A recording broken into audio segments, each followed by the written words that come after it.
Dollarning rasmiy kursi 8200 so'mga yaqinlashmoqda.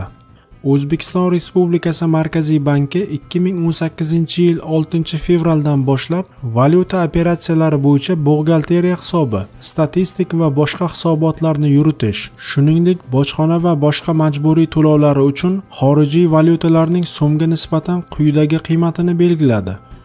Unga ko'ra, dollar kursi bir hafta ilgari o'rnatilgan kursga nisbatan 11.18 o'sdi va 1 dollar ayni vaqtda 8186.95 tashkil etmoqda. 1 yevro kursi 50.72 qimmatlab 10.196.85 teng bo'lib turibdi. 1 Rossiya rubli kursi esa 0.38 so'mga arzonlab 144.86 tushgan. Valyuta qiymatini belgilash chog'ida O'zbekiston Respublikasi Markaziy banki mazkur valyutalarni ushbu qiymatda sotish yoki sotib olish majburiyatini olmagan.